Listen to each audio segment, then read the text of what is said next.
ตันตสูตรปุกที่สองทีฆานิกายนะโมตัสสะภะคะวะโตอะระหะโตสัมมาสัมพุทธัสสะลาจามังอาเจเวนตงอาทังเฮอาเจเฮสัมปันนังกัตโตจุมพันโตสุญจันโตมันติโตจามเป็นติโตจาติลำดำธรรมันเตสานามันถึงกุลทานตันตาสุดผูกทวนสองสืบมาตามดังปะบาลีเป็นลำดำมันตามความว่าเมื่อสัมปัญโยพามปนท่านเจ้าได้ตาลัดสำแดงกันที่คนหันจ้อมตามพาตริเวนตังสีเหล่าอันนำข่าวว่าเป็นปาณิวันแห่งยันส่วนหนึ่งดังนี้แล้วเตนเนจังสำแดงปาณิวันแห่งยันโดยภาการอันอื่นแถมต่อไปนาตามดังความปนท่านเจ้าเตสนาพระบาลีว่าอาจามังหาเวเจนโตอันทาเฮอังเกเฮสัมปันนังกันโตดังนี้พระยาเวนเจนตันลานจันตะลงปางกอบไปโดยองค์แปดปางกันคือว่าคอนเต็นหนึ่งตะลงเป็นญาโตสุจาติตั้งสองฝ่ายเกวางพระลานจะมาตาและพระลานจำเป็นตาเบงกำพาถือเอาปานติสนที่บานตาหลับเจ็ดเจนขคนบ่เมปงกาละผู้ใดจักมาขัดง้างติเตียนใดโดยมีเถิงญาติปานการทวนสองมีทะลงโลภสมน้อมพันวันหน้าการงามพุนดีพอเล็งแยงโดยวันหน้าอันใสงามยิ่งนางมีผิวพันวันหน้าดังพรมปูนดีเล็งดูบ่อนใจน้อยภายการทวนสามตรงสามปานติเงินคำของใจของซอยเกณฑ์จาพันธัญญาหาร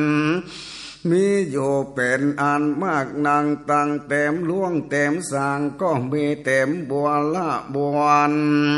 เพื่อการทวนสีเบมพันละกำลังอันมากหากสมบูรณ์ไปโดยจันตุลังกะเสนามีองค์สีพระการ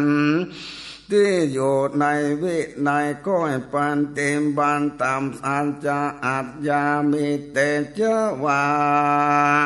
ถ้าจะเป็นดังเผาไหมลานจานสัตถูโดยลานจานย้อนปางการทวนหามีพระลานจะสัทธา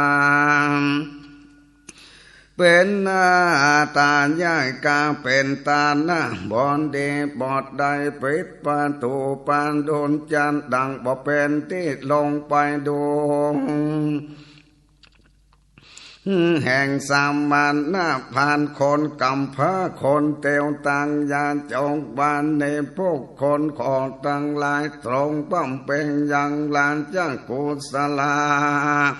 เพื่อการทวนหกทะลงล่ำมาเรียนเสียงสารตรงสาดับลำฟังยังเรื่องตังลายเป็นอ่านมากนักผ่านการเจตตรงรู้แจ้งยังถ้าขอความที่ควรล่ำเรียนเอาอย่างภาษิตอันนั้นว่านี้เป็นอันทะแห่งภาษิตอันนี้เป็นอันทะแห่งภาษิตอันนั้นดังนี้ภาการทวนแปดทองเป็นปันเดตาสาลัดลวกแหลมมีปัญญาปัญญาสามัทธาสันจังกินจาพิจารณายังอันทาที่เป็นอาติตะกานังข้าตามปัญโจปันนะได้ดังนี้แล พญามังหาเวนเจนตันลานทันลงประกอบโดยองค์ดัง8 ประการดังกล่าวนี้องค์8 ประการที่ว่ามานี้ก็จัดได้ว่าเป็นปาลิวันแห่งญาณนั้นแต่และโดยประการดังกล่าวมานี้แลพามานาภูประกอบโดยองค์4 ประการคือประการอันทวน1อุปาโตสุจาติตั้งฝ่ายมารดาฝ่ายปิตามีกำพาเป็นที่บังเกิดถือเอาปันเตสอนมุดใสเดนตลาบเจ็ดเจนขาคุณบ่มีปุกกาละผู้ใดและจังมาคัดง้างได้ที่เตียนถึงจานที่ได้แลภาการทวนสองเป็นคนที่ได้ทะลงมนและรู้แจ้งยังดันลายเป็ดพร้อมโดยกำเปนี่กันโทอาศาสตร์และเกตุศาสตร์พร้อมกำโดยอัคลาเป็ดและเมกัมปีอิติหาสาเพนที่หาเข้าใจบนเข้าใจไว้ยังกาลังกะเป็นผู้แควนนาซื้ออันว่าชนะในกัมปีโลการตาศาสตร์และตำรา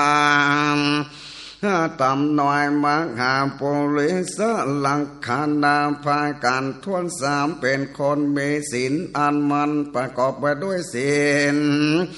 อันยืนยาวภายการทวน4เป็นปันเดตะลวกแหลมมีพญาปัญญาเป็นที่หนึ่งเลือที่2ของหมู่กังหะโพลับมาปุจาตัวกัน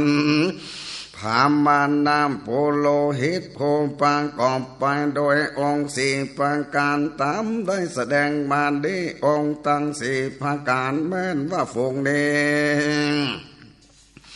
ก็จันเป็นปาลิวันแห่งญาณนั้นโดยแต่โดยภาการดังกล่าวมานี่แล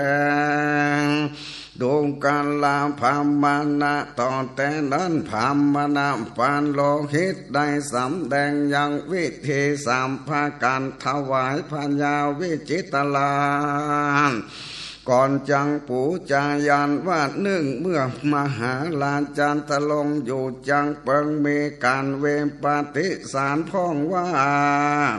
หน้ากองโภกาสัมปาติอันใหญ่ของเราจะหมดเปลืองไปดังนี้มหาลานจะบอกวันว่าจะกระทำความเวปานเตสารเดือดร้อนสันนั่นและ2เมื่อมหาลานจาปูจามหายันอยู่จังเปิงว่ามีความวิปานเตสารเดือดร้อนบางอันว่าของโกโภกาสัมปาติใหญ่ของเรากำลังว่าจะหมดเสียงไปอยู่อย่างนี้เมื่อลานจาบอกกวนว่าจังการตามความปานติสารเดือดร้อนสันนั้นและ3ในเมื่อมหาลานเจ้าตรงปูจายันอยู่จิมเวมปานเตสารเดือดร้อนบางอันว่าของโภกาสัมปาติของเราได้หมดเสียงไปดังนี้มหาลานเจ้าบอกกวนว่าจังการตามความเวมปานเตสารเดือดร้อนสันนั้นผามมานาโพโลหิตได้สำแดงยันพิธีตั้ง3 ประการดังได้สำแดงมานี้ถอยแก่พญามหาเจวิจินตาลานก่อนเมื่อจังการตำปูจายันต่อจากแต่นั้นไปได้กำจัดเสียยังความวิปานเตสารเดือดร้อนของพระมหาเวจิตาลานเพราะหมู่ปานเตกาหกะโดยอาการ10 ประการก่อนตะลงปูจายันคือว่า1คนจำพ่วงกาตามยังปานาเตบาทก่อนดีคนที่เฮงดเว้นจากปานาเตบาทก่อนดีต่างคนต่างก็จังปาเอากันมาสู่ยันวิธีแห่งมหาลาเจ้า น้อยคนต่างหลายฝูงนั้นจำพวกที่การตามปานาติปาตะก็จังใดภาละก็กรรมเพราะกรรมแห่งเขาใดก็ตามขอมหาราชเจ้ายุงตาลงผ่านลมสาพ่อแต่หมู่ตีงดเว้นเสียจากปานาติบาตเท่านั้นแล้วตะลงปูจาปริจากะอนุโมทนาก็ตำยังผ้าลานจะหอลานไทยหมดใส่เตอสองคนสองจำพวกที่ถือเอาสิ่งของที่เจ้าของเขาบดได้ปงปันก้อนเดคนจำพวกที่ถือเว้นเสียจากการถือเอาสิ่งของที่เจ้าของเขาบดได้อนุญาตปงปันก็ดีต่างคนต่างก็มาสู่ยันวิธีของมหาลานเจ้าในคนตั้งหลายฝูงนั้นจำพวกที่ถือเอาสิ่งของเขาบ่ได้ปงปันก็จังได้ภาละกรรมแห่งเขาจะแลขอมหาราชเจ้าจงพาลบสาพ่อที่งดเว้นจากการถือเอาของที่เจ้าของเขาบ่ได้อนุญาตปงปันเท่านั้นแล้วตะลงปูจาปาเลจังก้างอนุโมทนาการตำพระราชาหอลันไทยหมดใส่ไว้ไปนาแดดเดิมสามคนที่ปานเต็มบัดพิษจากกรรมก่อนดีคนจำพวกเว้นจากกรรมปานเตบัดพิษจากกรรมก็ดีต่างคนต่างก่อนจังมาสู่ยันพิธีของมหาลานเจ้าในคนต่างหลายฝูงนั้นจำพวกที่ชอบปานเตบัดพิษด้วยกรรมก็จังได้ภาละพอกรรมของเขาและของมหาลานเจ้าจุงตะลงพาลบสาพอหมู่ที่เว้นจากกามเมสุมิสาจารเพื่อเต็มบานตนพิษยังกรรมเต้านั้นแล้วตรงปูจาปริจากะอนุโมทนากะตำยังพระราชาหอลานไทยหมดใส่ไว้ปลายหน้าแดดสี่จำพวกคนที่กล่าวกรรมจุไล่ก็ดีคนจำพวกที่เว้นจากการกล่าวกรรมจุไล่ก็ดีต่างคนก็มาจากสู่มาอยู่ที่อยู่แห่งยันพิธีแห่งมหาลานจาในคนฝูงนั้นเกินจำพวกที่กล่าวกรรมจุไล่จังได้ลำภาละพ่อกรรมขอมหาลานเจ้าจงปานลมสาพ่อพวกคนที่เว้นจากกล่าวกรรมจุไล่เท่านั้นแล้วก็ปูจาปาเลจังก้างอนุโมทนาการตำยังลานหอลานไทยหมดใส่ไปในแดดเดิงห้าจำพวกคนที่กล่าวกรรมสนสองก่อนเดจำพวกที่เว้นจากกรรมสนสองก่อนเดต่างคนก็มาจากมาสู่ยังยันพิธีแห่งมหาลานจาลาดและในคนฝูงนั้นจำพวกที่กล่าวกรรมสนสองจังใดภาละพ่อกรรม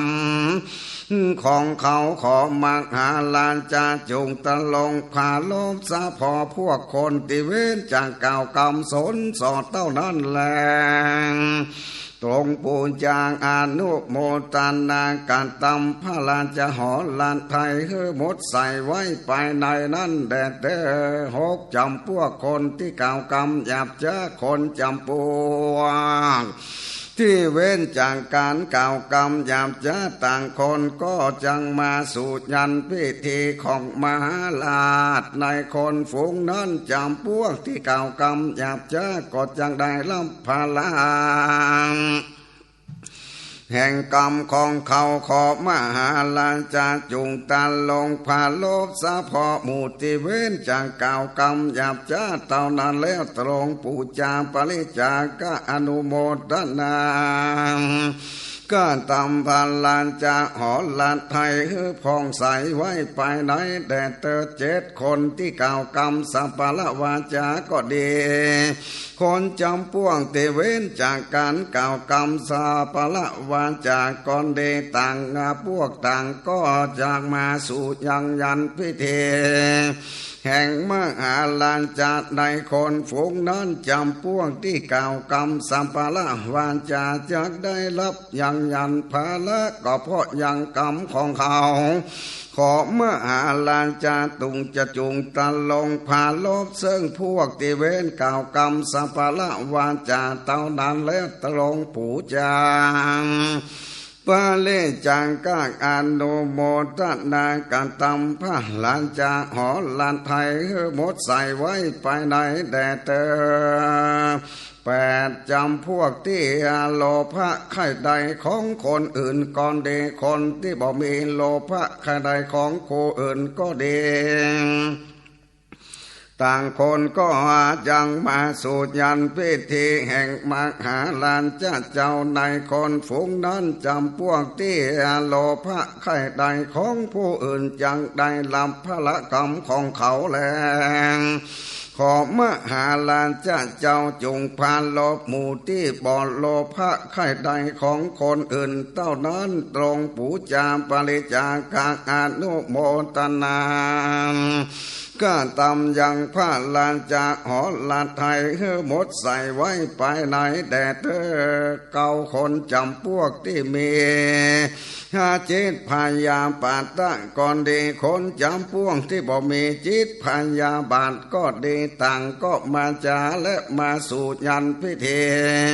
แห่งมหาลานจาในคนฝูงนั้นจำพวกที่มีมิตรนาพยาปาตาจักได้ลำภาละก็พ่อกรรมแห่งเขาและขอมหาลานจา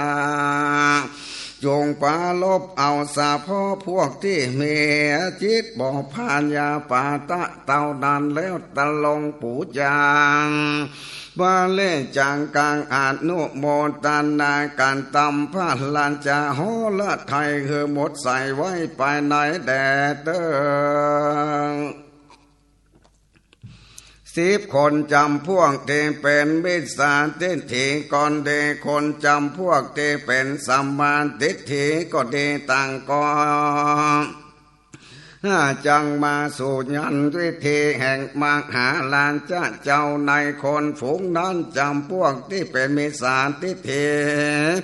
ยังได้ลำพาละพ่อกรรมแห่งเขาขอมหาลานเจ้าจุงตะลงพาลบสาพ่อพวกที่เป็นสัมมาทิฏฐิเท่านั้นแล้วตะลงปูจามปานเล่งจังกางอนุโมทนาการตำพระลานจาหอละไทยหมดใส่ไว้ไปในแดดเตอพามานาปานโลคิดคำจันเสียอย่างเวมปานติสารการเดือนร้อนของพัญญามหาเวเจนตลาเจ้าพ่อปฏิกาหกะโดยอาการ10 ประการตามดังปาริยายมาและก่อนและตะลงปูจายังกำเดียวต่อแต่นั้นได้การตำยังพระลานจาหอละไทย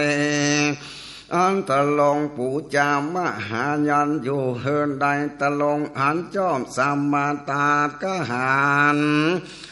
ลุงงาเลืองโดยอาการ16 ประการคือว่าเนื่องเมื่อพัญญากำลังตรงปูจามหายันอยู่จังเปิงมีปุกละผู้ใดผู้หนึ่ง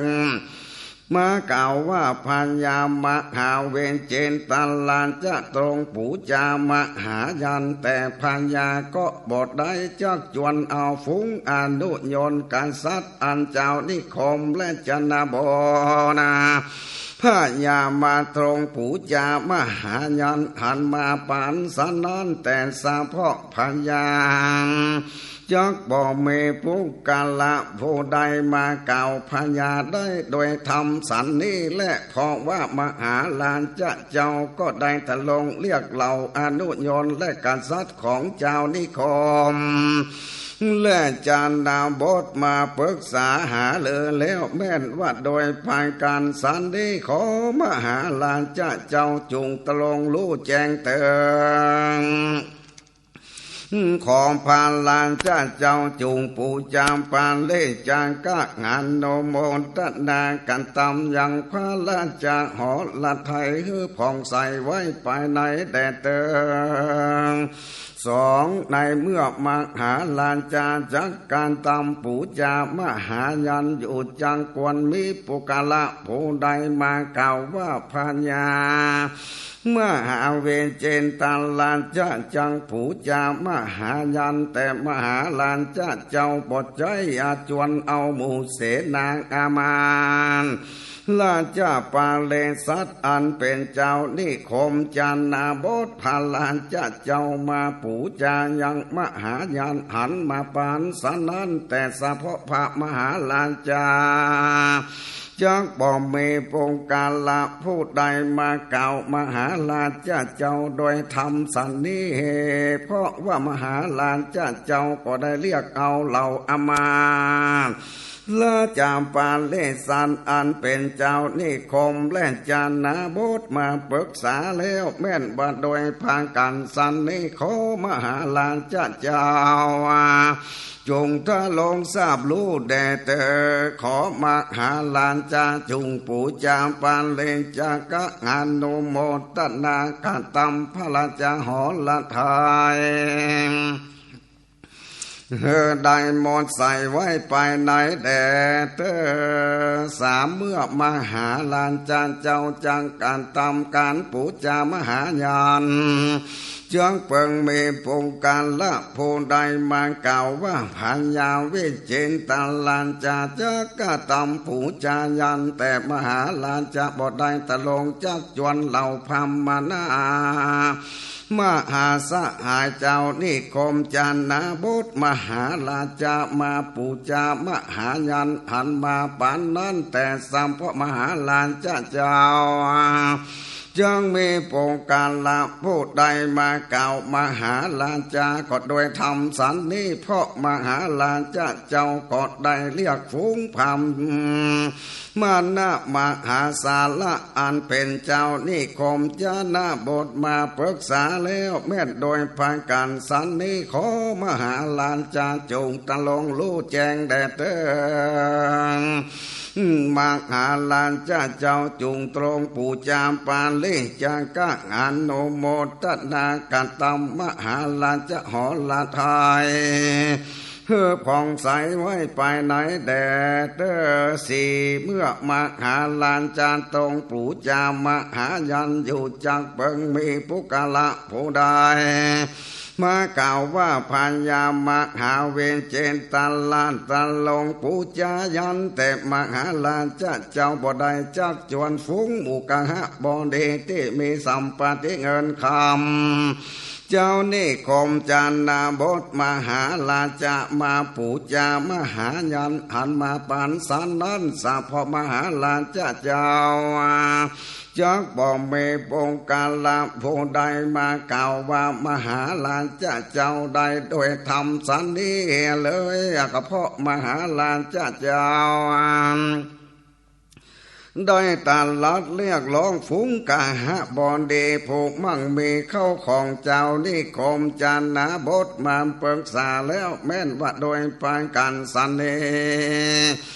ขอมังหาลานเจ้าจงทราบรู้แดนเตอขอมังหาลานจงปูจามปาเลจากะอนุโมทนาก็ตำพระลานจาหอลาไทยฮือผ่องใสไว้ไปในแดดเตอห้าเมื่อพระลานเจ้าจังการตำปูจายันอยู่จังเมปงกาละผู้ใดผู้หนึ่งมาเก่าว่าพญาเวจิตตลานจังการตำปูจามหายันแต่มหาลาจาก็บ่ได้ตะลงเป็นกษัตริย์อุปาเตสุจาตะตั้งฝ่ายมาตาฝ่ายปิตาบ่ได้มีกำพาเป็นที่ถือเอาปฏิสนงานและหมดดีตาลาบเจ็ดเจนโคตรและเป็นผู้ที่ปุกลาผู้ใดมาคัดง้างเถิงกาภากา อาจารย์แล้วเมื่อเป็นสันนิมหาลานเจ้าบทยังการทำปูจายานและหันมาสันนิจังบ่มีบงการละผู้ใดมาเก่ามหาลานเจ้าใดด้วยทำสันนิก็พอมหาลานจะเป็นอุปาโตสุจามีกรรมพาเป็นที่ถือเอาปาฏิสนนาที่หมดใสเดนตลาบเจ็ดเจนโคตรบ่มีผู้ใดมาจักมาคัดง้างได้ด้วยมาอ่างถึงจาดแม่นบานโดยพระการสันนิขอมหาลานเจ้าจงทราบรู้แด่เด้อขอมหาลานเจ้าจุงตันลงปู่จามปานเลงจากกลางอนุโมทนาก็ตำพระลานจะหอลานไทยฮือผ่องใสไว้ไปไหนแด่เด้อหกเมื่อมหาลานเจ้าตะลงปู่จามหายันอยู่จังมีปุ้งการละผู้ใดผู้หนึ่งมากล่าวว่าปัญญามหาเวเจตลาดจากปู่จามหายันแต่พระมหาลาเจ้ามีรูปสมนมพันวันนะอันบอกงามบ่ปูนดีพอแรงดูบ่ประกอบไปโดยผิวพรรณอันเหลางามบ่มีสารเลละเหมือนดังพรมปุนดีพอแรงดูและในเมื่อเป็นสันนิมหาลานจาก็ยังมาปูจามหาญาณและหันมาปานสันนิดังนี้จังมีปุงการละผู้ใดมาเก่าแก่มหาลานจะได้โดยทำสันนิเลยและก็พอเหตุว่ามหาลานเจ้ามีรูปอันงามปานกอมไปโดยผิวพรรณวันนะเมสลิละกายเหมือนดังพรมปุนดีพอเล่งก้อยบดใจน้อยเมื่อวันโดยปานการสันนิขอบมหาลานเจ้าจุงตะลงรู้แจ้งแด่เตอขอมหาลานเจ้าจุงตะลงปูจาปริจากาอนุโมทนาการตำพระลานจะหอลานไทยคือผ่องใสไว้ไปในแดดเด้อเจ็ดในเมื่อมหาลานเจ้ากำลังปูจายันอยู่จังเบิ่งมีปงกาลผู้ใดผู้หนึ่งมากล่าวว่าพายามหาเวเจตาลานจังการตำปูจายันแต่ว่ามหาลานเจ้าบทใดแต่ลงเป็นกษัตริย์ที่เป็นเดมั่งเมสัมปันติเข้าของเงินทองของใจสอยแล้วเข้าป่าทันอยากหันมากนางหากบัวละบวนแล้วก็ในเมื่อเป็นสันนิมหาลานเจ้าก็ยังมากะต้อมปุจามหาญาณมหันปันดังนี้จังเมปุกาละผู้ใดมาเก่าว่ามหาลานเจ้าใดโดยทำสันนิเลยก็พอมหาลานเจ้าหากมีเข้าของมากนางแม่นมาโดยพากันสันนิขอมหาลานเจ้าจุงตะลงรู้แจ้งแด่เด้อขอมังหาลานจุงปู่จามปานเลจางกะหันโนโมตนากันตำพระราชหอละไทยฮือผ่องใสไว้ไปในแดนเตอแปดเมื่อมหาลานเจ้าพงกำลังปู่จายันอยู่จังเปิงว่ามีปุกาละผู้ใดผู้หนึ่งมากล่าวว่าพญาเวเจตาลานจะมาการตำปูจายันอยู่แต่พระราชบทใดตะลงเป็นกาสานามที่มีกำลังบทใดสมบูรณ์โดยเสนาสีเหล่าอันอยู่ตามวินัยกอยปฏิบัติตามพระราชอาญาบ่ได้มีแต่จังอนุภาวะดังว่าจังเผาวะมาเผาไหมยังลานจะสัตถุและได้ลอยได้ดาโดยลานจานยุทธและเมื่อสันนิมหาลานจาก็ยังตะลงปูจายันอ่านมาปานสันนิดังนี้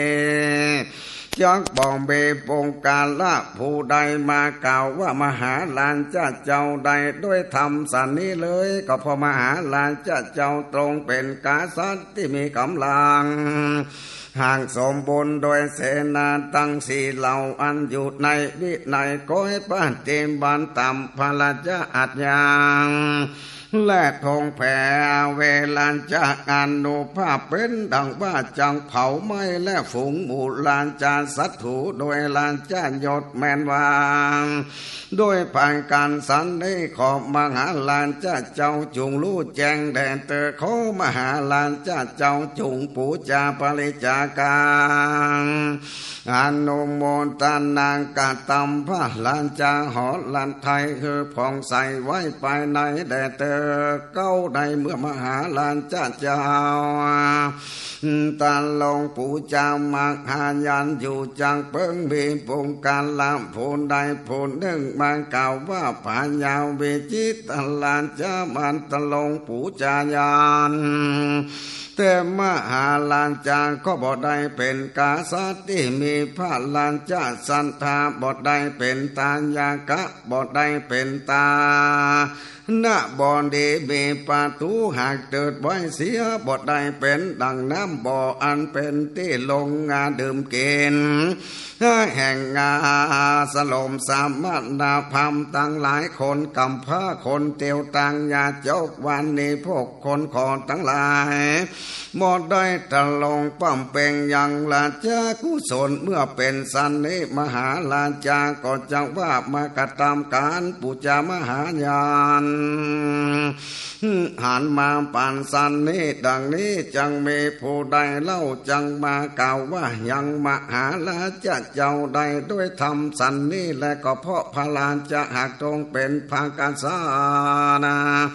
มีพระลานจะสันธาตรงเป็นตายากะเป็นตานะบอดีบดได้ทึดปานตูเป็นดังน้ำบ่อเป็นที่ลงไปดื่มกินของสลมสมณพราหมณ์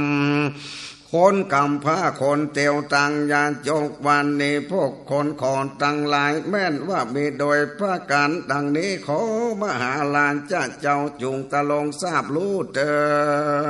ดขอมังหาลานจาจุงปูจามปานเลนจังก้างานโนโมตนากันตำคือพาลาจาหอละไทยคือพองใส่ไว้ไปในแดนเตอสิบในเมื่อพาลานจานเจ้าการตำปูจามหายันอยู่จังกวนมีปุกละผู้ใดผู้หนึ่งหามากล่าวว่าพญามหาเวจิตลานจาจังตะลงปูจายันแต่พระลานจาเจ้าบ่อนได้เป็นกาสาติตะลงล่ำเลียนแลซาดำเราฟังเรื่องอันใดมามากนักเมื่อเป็นสันนิมหาลาจาก็ยังมากระทำปูจายันมาพันดังนี้จักบ่มีผู้ใดจักมาว่าเก่าพญาเจ้าใดด้วยธรรมสันนี้เลยก็เพราะพญาเจ้าเป็นผู้เล่าเรียนมาแล้วได้สะดำรับฟังเรื่องนั้นมามากนักแม่นโดยภาการสันนี้ขอมหาลาจะจุงตะลงรู้แจ้งแดดเด้อขอพาลานจ้าเจ้าจุงปูจามปานเลจากก้างหันโนโมตนากันตำยังพระราชาหอละไทยผ่องใสไว้ไปในแดดเด้อ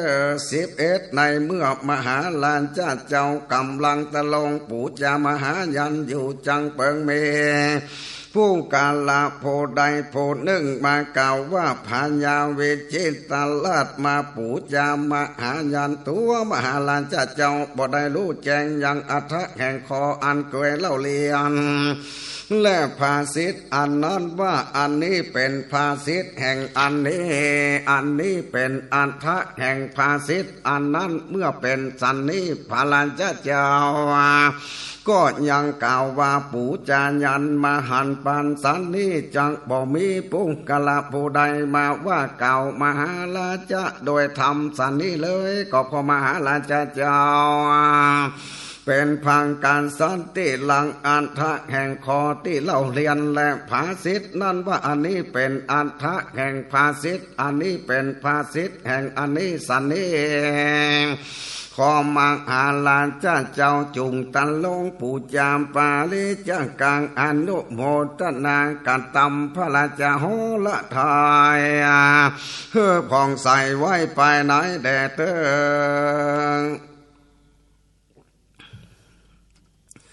12ในเมื่อผ่านลานจะเจ้าตันลงผู้จามหายันอยู่จังเปิงมีปุงกันละผู้ใดผู้หนึ่งมาเก่าว่าพัญญาวิจิตรลานตันลงผู้จามหายันแต่พระญาลานจางก็บ่ได้เป็นปันเดนทะบ่ได้สลัดลวกแล้วบ่มีพัญญาบ่สามารถจังทันลงทริวิตักอันเป็นอาติตะอนาคาตะปัจจุปันนะอันใดและในเมื่อเป็นสันนิมหาลาจางก็ยังว่ามันตาลงปู่จามหายันหันมาปานสันนี้ก็จังมีผู้กาละผู้ใดมาเก่าแก่มหาลาจะเจ้าใดด้วยธรรมสันนี้เลยเพราะว่ามหาลาจะเจ้าหักตะลงเป็นปันเดตะนักปราชญ์ผู้มีพระญาปัญญาอันสลาดลวกแหลมมาตริเวตักลูกอันทางอันเป็นอาติตะอนาคตาปัจจุบันแม่นโดยภากันสันใดขอมหาลาจะเจ้าถ้าจุงรู้แจ้งแดด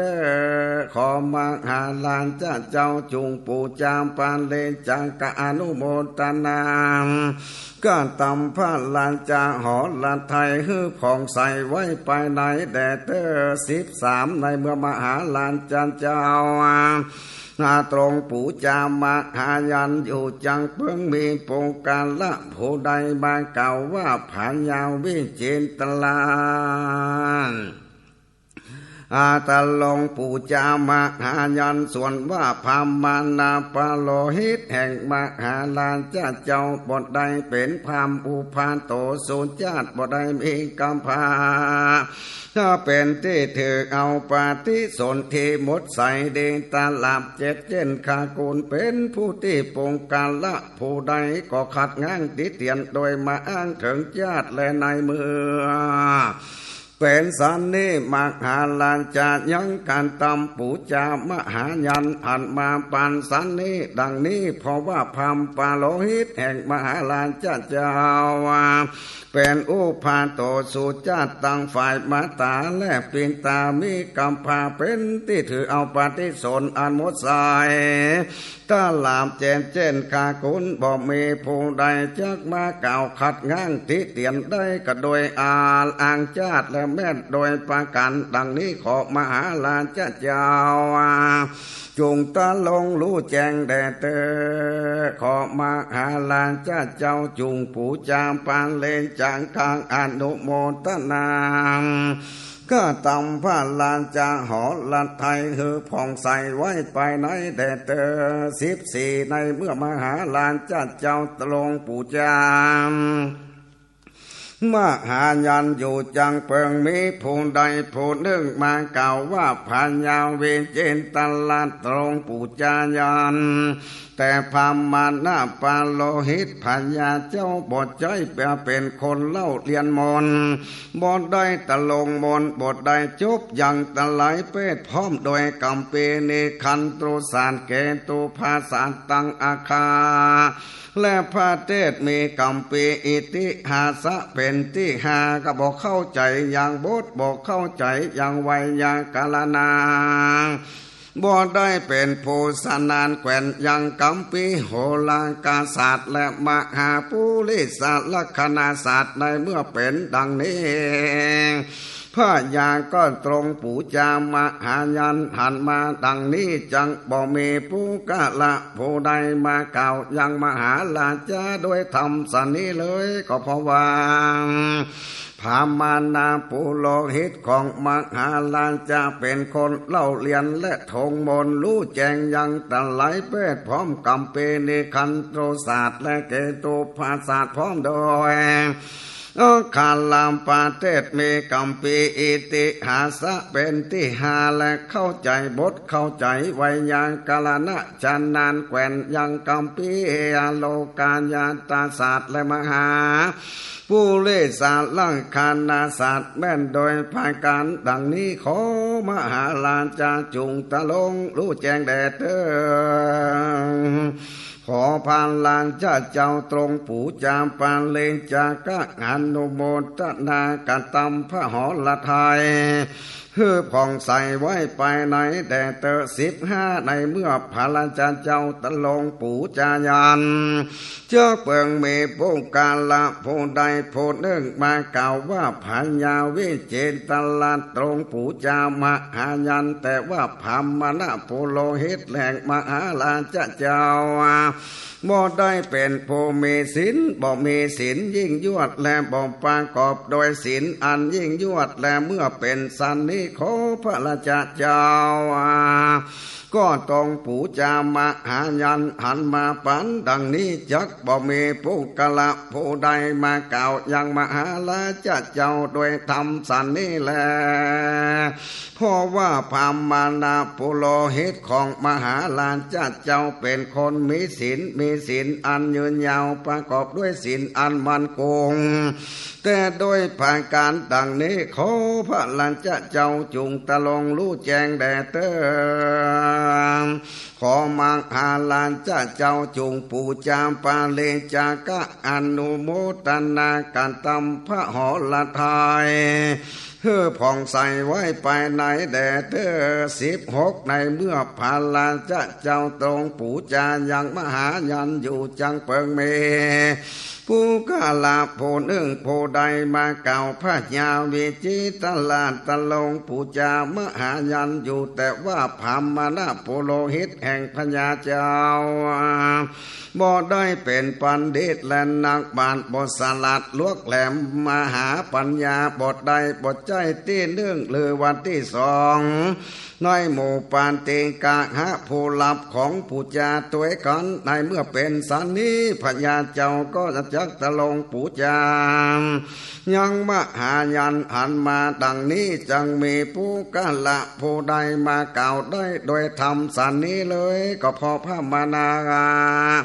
กะหะบอนดีแห่งมหาลานเจ้าเป็นปันดิตะมีปัญญาอันลักแหลมเป็นที่หนึ่งหรือว่าที่2ในหมู่ปาลีปาติกาหากะผู้ลับของและปู่จาตัวกันแม่นโดยภาการดังนี้ขอพระอาญาเจ้าจุงตะลงรู้แดดเดิง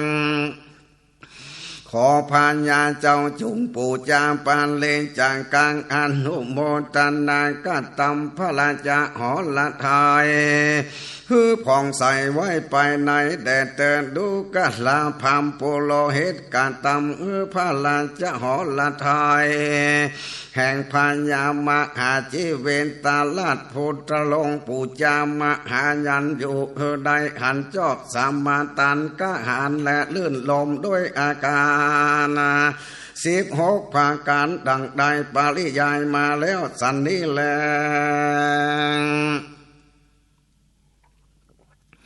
หาดูการลาพามานะในยันอันหนึ่งบ่หาได้เฮียข้าและงัวควายแปะแกะไก่หมูและสันต่างหลายบ่ได้ตัดเอาไม้มาเป็นหลักปูจายันบ่ได้เกี่ยวยาคาบ่ได้เมื่อเบียดเบียนสัตว์ต่างหลายถึงคนที่เป็นตาสาคนใจแรงผู้กะตำเวียกันตั้งหลายแห่งพญามหาเวรเจนตาลานก็บ่ได้ถูกลานจะอาจยางบ่ได้มีหน้าอันนองไปด้วยน้ำตาร้องไห้การตำการงานอันที่เฮแต่และคนที่ผาธนาจริงการตำที่บ่ผาธนาก็บ่การตำผาธนาจะกระตำการอันใดก็การตำแต่การงานอันนั้นการงานอันใดที่บ่ผาธนาก็บ่จำใจกระตำและยันอันนั้นหักสมเล็ดโดยเนยใส่น้ำมันและเนยขุดน้ำเพิงน้ำอ้อยเต้านั้นและในกาละในเมื่อนั้นหมู่อนุยนกาสัตและหมู่เสนาอามานและปานเลนสานสามานะกางหามปาดีภูเมืองมีเป็นโดยเข้าของสัมปาติอันเป็นเจ้านิคมจันนบต่างคนทั่วปากันเอาเข้าของมามากดังก็ปากันเอาเข้าไปเฝ้าพญาวิจิตรลานจาแล้วก็กราบทูลสาวา ข้าแด่มหาราชเจ้าข้าพาบาทเจ้าทั้งหลายได้เอาญะนำเอามาสัมปาติเขาของอันมากหนักนี้มาถวายแก่สะพะพระมหาราชเจ้าขอพระมหาราชเจ้าจุงตาลงรับเอาแด่เตอพระยามหาเวจิตราชาก็จริงตลัดว่าดุงกาลเสนาอามาตกาหะบองเดงตั้งหลายแม่บัสัมปติเข้าของตั้งหลายฝูงนี้เป็นอันมากนักของเรานี่ก็ได้เก็บมารวมกันแล้วจากเบียสวยตั้งหลายเป็นธรรมสัมปติที่ตั้นตั้งหลายหากนำเอามานี่จงเป็นของแห่งตั้นตั้งหลายแด่เตอตั้นตั้งหลายจงนำเอาเข้าของสัมปติตั้งหลายจากที่นี้เตื่อมออกไปแก่อนุยนต์การสัตว์เป็นต้นฝูงนั้นกันว่าพญานตั้งหลายบทรับเอาต่างคนก็จังปากันเอากันหลีกหนีไปเสียแล้วมากึดขันเองร่วมกันว่าการที่หมู่เราจังรับเอายังสัมปติฝงนี้ก็พวกเป๊กเกินไปสู่บ้านแห่งตนแถมนั้นบ่เป็นการอันสมควรจาแลงพระยามหาเวเจนตาลาจางอันเป็นเจ้าแห่งเราห่างกำลังทะลงปูจายันอยู่เอาเตอเราทั้งหลายกวนว่าปูจายันโดยปัญญาเจ้าพ่องเตอต่อแต่นั้นหมู่อนุยนกาสัตอันเป็นเจ้าบ้านนอกขอกนิคมก็ได้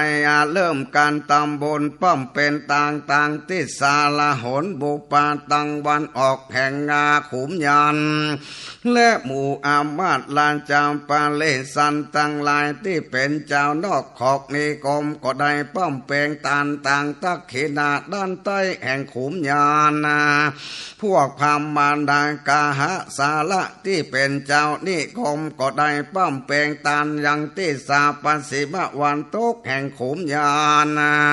หมู่กังหะบอดีมั่งมีเป็นดีอันเป็นเจ้าขอกที่คมตั้งหลายก็ได้ป้อมเป็นต่างที่สาอุตาละตั้งเหนือแห่งขุมยาน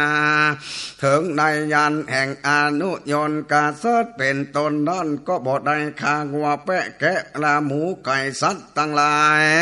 บ่ได้ตัดต้นไม้มากระทำเป็นหลักยันและบ่ได้เกี่ยวเอาหญ้าคามาเพื่อเบียดเบียนสัตว์แม่นว่าคนที่เป็นตาสีตาสาข้าช่วยใจและคนการตามการอนุยนกาสัตเป็นตนก็บ่ได้ถูกราชอาญาบ่มีภัยยามาถูกต้องบ่ได้มีหน้าอันนองด้วยน้ำตาล่องล่ำให้กระทำการงานอันที่แต่คนผาธนาการตามจริงกระทำอาที่บ่มีกรรมผาธนากระทำก็บ่กระทำจักกระทำการงานอันใดก็กระทำการงานอันนั้นการงานอันใดที่บ่มีกรรมผาธนามักไฟมักบ่ได้การตำยันนั้นหากสมเล็ดไปโดยนมเนยน้ำเพิงน้ำอ้อยเต้านั้นและโคนหันจอบโดยพระราชา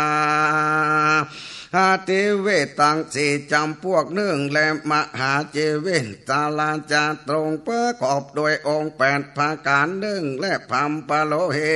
นะประกอบไปโดยองค์สี่ภาการหนึ่งดังกล่าวมานี้รวมเป็นสามอย่างและดูกลางสามานะตั้งสามภาการนี้รวมกันก็เรียกว่ายันนะสัมปตาสามภาการมีปริวาร16ภาการดังกล่าวมานี่แลวิสัชนาพระธรรมันเทศนาในกุฏานตันตาสูตรผูกทวนสองก็บังกอมสมเลศสันเดน